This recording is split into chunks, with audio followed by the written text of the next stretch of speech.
Real world के प्यारे साथियों, मैं हूं माजिद मलिक और आप तमाम देखने और सुनने वालों को अस्सलाम वालेकुम। नाज़रीन ग्रामी, बू अली सीना के जमाने में एक रईस की बेटी घोड़ा सवारी के दौरान घोड़े से नीचे गिर गई, जिसकी वजह से उस लड़की के कोले की हड्डी अपने बंद से जुदा हो गई। लिहाजा लड़की के बाप ने बहुत से हकीमों से इलाज करवाने की कोशिश की ताकि उस हड्डी को वापस अपनी जगह पर बिठा सके, मगर मुसीबत ये थी कि लड़की किसी हकीम को अपना जिस्म छूने की इजाजत नहीं देती थी। चुनांचे बाप ने बहुत इसरार किया कि बेटी हकीम तो शरीयत ने भी महरम करार दिया है, लेकिन बेटी किसी तरह राजी नहीं हो रही थी और दिन ब दिन कमजोर होती जा रही थी। आखिर लोगों ने मशवरा दिया कि शहर से बाहर एक बहुत ही दाना हकीम रहते हैं, आप उनसे मशवरा कर लें। नाज़रीन ग्रामी, वो शख्स हकीम साहब के पास गया और अपना मसला बयान किया तो हकीम साहब ने कहा कि एक शर्त पर आपकी बेटी का कोला हाथ लगाए बगैर वापस बिठा सकता हूं। वो शख्स कहने लगा कि जो भी शर्त हो मुझे कबूल है, मैं सब कुछ करने को तैयार हूं, बस आप मेरी बेटी को ठीक कर दीजिए। हकीम साहब ने कहा कि शर्त यह है कि एक बहुत मोटी ताजी गाय मेरे लिए लेकर आओ तो मैं तुम्हारी बेटी का इलाज कर दूंगा। वो शख्स बहुत भारी कीमत पर शहर की सबसे मोटी गाय खरीद कर हकीम साहब के घर ले गया। जब हकीम साहब ने गाय देखी तो उस शख्स से कहा कि आप अपनी बेटी को परसों अपने साथ ले आए, उसी दिन अल्लाह के हुक्म से इसका इलाज करूंगा। और जब वो शख्स चला गया तो हकीम साहब ने अपने शागिर्दों से कहा कि 2 दिन तक ना तो गाय को घास का एक तिनका खिलाया जाए और ना ही पानी का एक कतरा पिलाया जाए। शागिर्द हैरान हुए कि इतनी मोटी ताजी गाय 2 दिन में भूख और प्यास से मर जाएगी, लेकिन क्योंकि उस्ताद का हुक्म था इसलिए तामील के सिवा कोई चारा नहीं था। 2 दिन तक गाय भूख और प्यास की शिद्दत से बहुत कमजोर हो गई। दोपहर के वक्त वादे के मुताबिक वो शख्स अपनी बेटी को चारपाई पर डालकर हकीम साहब के पास ले आया। हकीम ने लड़की के वालिद से कहा कि अपनी बेटी को गाय के पेट पर बिठा दो। सब बहुत हैरान हुए, लेकिन कोई रास्ता भी नहीं था, लिहाजा लड़की को गाय की पीठ पर बिठा दिया गया। अब हकीम साहब ने अपने शागिर्दों से कहा कि लड़की के दोनों पांव गाय के पेट के गिर्द रस्सी से मजबूती से बांध दो। शागिर्दों ने यह काम कर लिया तो उसके बाद हकीम साहब ने कहा कि अब गाय के सामने घास और दूसरी खुराक डाल दो। गाय 2 दिन की भूखी प्यासी थी, लिहाजा ये जल्दी जल्दी खाने लगी। हकीम साहब ने उसके सामने पानी की बड़ी सी बाल्टी में बहुत सा नमक डालकर रख दिया। पानी में नमक की आमेजिश ने प्यास की शिद्दत और बढ़ा दी और गाय ने एक साथ ही बहुत सारा पानी पी लिया। अब घास और पानी ने गाय के पेट को फुलाना शुरू कर दिया और लड़की की टांगों पर दबाव बढ़ने लगा। यह दबाव इतना ज्यादा हुआ कि वो चीखने लगी और अचानक खड़ाक की एक आवाज आई और लड़की दर्द की शिद्दत से बेहोश हो गई।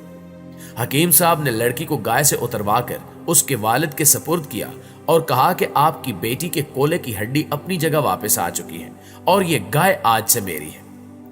नाज़रीन ग्रामी, ये हकीम सिर्फ इंसान कोई और नहीं बल्कि बू अली सीना थे, जो 980 ईस्वी में उज्बेकिस्तान के शहर बुखारा के करीब एक गांव में पैदा हुए।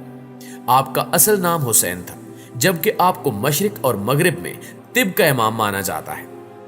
आपने एक हिंदुस्तान सब्जी फरोश से हिसाब सीखा। आपने फलसफा और फल्कियात की तालीम अब्दुल्ला नातली से हासिल की और इसके साथ साथ तिब और तिबियात की तालीम हासिल करते रहे। ताम शागिर्द थोड़े ही दिनों में उस्ताद पर सबकत ले गया और आपको कुछ अरसे में ही बहुत ज्यादा मर्तबा और मुकाम मिलने लगा। प्यारे साथियों, कहा जाता है कि एक दफा बुखारा का सुल्तान शदीद बीमार पड़ गया और शाही हकीम भी सुल्तान के इलाज में कामयाब ना हो सके। चुनांचे दूर दराज के इलाकों से भी तबीबों को बुलवाया गया। उन्होंने भी बहुत कोशिश की, मगर सुल्तान की बीमारी का इलाज ना हो पाया। ऐसे में एक कमसिन हकीम ने दावा किया कि वो सुल्तान का इलाज कर सकता है। शाही हकीमों ने उसका मजाक उड़ाया कि बड़े बड़े तबीबों से तो कुछ हुआ नहीं, तुम क्या करोगे। लेकिन एक समझदार आदमी ने आपको सुल्तान की खिदमत में पेश कर दिया और अल्लाह पाक की कुदरत देखे कि सुल्तान को इस नौजवान हकीम के इलाज से आराम आ गया। सुल्तान ने खुश होकर इसे मुंह मांगा इनाम देना चाहा कि शाही खजाने से जो तुम्हारा जी करे वो ले सकते हो, लेकिन इस नौजवान ने जो इनाम तलब किया उसने सबको हैरान कर दिया। उसने शाही लाइब्रेरी के मुताले की इजाजत तलब की, जिस पर सुल्तान ने बखुशी इजाजत दे दी। नाज़रीन ग्रामी, असल में इस नौजवान हकीम ने सुन रखा था कि इस लाइब्रेरी में बहुत सी नायाब किताबें मौजूद हैं, लिहाजा बू अली सीना ने अपने तेज हाफसे की बदौलत जल्द ही पूरी लाइब्रेरी में से अपने काम की मालूमात हासिल करके जहन नशीन कर लिया और फिर 21 साल की उम्र में अपनी पहली किताब लिखी। بو علی سینا کہتے ہیں کہ میں نے اپنی زندگی میں محبت کی سب سے اعلیٰ مثال تب دیکھی جب سیب 4 تھے اور ہم 5۔ تب میری ماں نے کہا کہ مجھے سیب پسند ہی نہیں ہے۔ معالجات بکراتیہ میں بو علی سینا کا ایک بڑا ہی عجیب واقعہ بیان کیا گیا ہے۔ ایک دفعہ ایک شہزادے کو مالیخولیا کا شدید مرض لاحق ہو گیا۔ مالیخولیا ایک بیماری ہے جسے انگریزی زبان میں میلنکولیا کہتے ہیں۔ اس بیماری میں انسان اداسی، احساس کمتری اور مایوسی کا شکار ہو جاتا ہے، جبکہ مولانا عبید اللہ سندھی اور مرزا غالب کے متعلق بھی یہی کہا جاتا رہا کہ وہ آخری عمر میں اس بیماری کا شکار ہو گئے تھے۔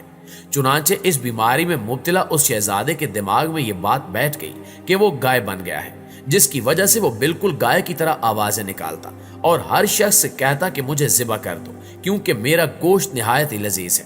پیارے ساتھیوں، بظاہر اس کا مرض اتنا بڑھ گیا کہ اس نے کھانا پینا بھی چھوڑ دیا اور فاقے کرنے لگا، حتیٰ کہ وہاں جتنے بھی ماہر طبیب تھے وہ سبھی اس کے علاج سے عاجز آ گئے، جبکہ اس وقت بو علی سینا بادشاہ الدولہ کے ہاں وزیر تھے۔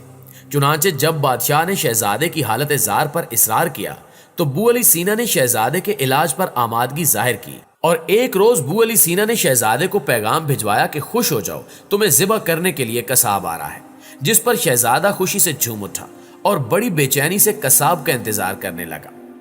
اب آخر وہ دن بھی آن پہنچا جب بو علی سینا چھریاں لے کر شہزادے کے پاس پہنچ گئے اور زور زور سے کہنے لگے کہ گائے کہاں ہے، لے آؤ تاکہ میں اسے ذبح کر سکوں۔ جب مریض کو پیش کیا گیا تو بو علی سینا نے اپنے خادموں سے کہا کہ گائے کو نیچے لٹا دو اور اس کے ہاتھ پاؤں باندھ دو، جس پر خادموں نے حکم کی تعمیل کی اور شہزادے کو لٹا کر اس کے ہاتھ پاؤں مضبوطی سے باندھ دیے۔ جب بو علی سینا چھریوں کو تیز کرتے ہوئے آگے بڑھے اور کہنے لگے کہ یہ گائے تو بہت کمزور ہے، یہ اس قابل نہیں کہ اسے ذبح کیا جائے، اپنے خادموں سے کہا کہ اسے کھول دو اور کچھ دن اسے اچھی خوراک کھلاؤ تاکہ یہ گائے اچھی طرح سے موٹی تازی ہو جائے، پھر اسے ذبح کریں گے۔ بو علی سینا کے جانے کے بعد خادموں نے آپ کی ہدایت کے مطابق شہزادے کو اچھی طرح کھانا دیا اور شہزادے نے خوب پیٹ بھر کر کھانا کھایا۔ اب شہزادے کے ذہن میں یہ بات بیٹھ گئی کہ اسے ذبح ہونے کے لیے موٹا ہونا ہے، لہٰذا وہ حسب معمول اچھی طرح سے کھانے پینے لگا تاکہ وہ صحت مند ہو جائے اور اس قابل ہو سکے کہ اسے ذبح کیا جا سکے، جبکہ آہستہ آہستہ کھانے میں اسے دوائیں بھی دی جانے لگی اور 1 ماہ کے اندر ہی شہزادہ تندرست ہو گیا۔ اور اس طرح بو علی سینا نے اپنی ذہانت اور حکمت کی بنا پر اس عجیب و غریب مریض کا علاج کامیابی کے ساتھ کر دکھایا۔ آخر میں بو علی سینا کی اس خوبصورت بات سے اجازت چاہوں گا جس میں بو علی سینا سے کسی نے پوچھا کہ دن کیسے گزرتے ہیں، تو آپ رو پڑے اور کہنے لگے کہ گناہ گار ہونے کے باوجود اللہ پاک کی رحمتیں برس رہی ہیں، سمجھ میں نہیں آتا کہ کس بات پر اس کا شکر ادا کروں، نعمتوں کی کثرت پر یا اپنے عیبوں کی پردہ پوشی پر۔ ان کی اسی خوبصورت بات پر آج کی ویڈیو کا اختتام کرتے ہیں۔ اگر ویڈیو اچھی لگی ہے تو اسے لائک کرتے ہوئے اپنے دیگر دوستوں کے ساتھ شیئر ضرور کیجیے گا۔ انشاءاللہ آپ سے ملاقات ہوتی ہے اگلی ویڈیو میں، تب تک اپنا اور اپنے پیاروں کا ڈھیر سارا خیال رکھیے گا۔ اللہ نگہبان۔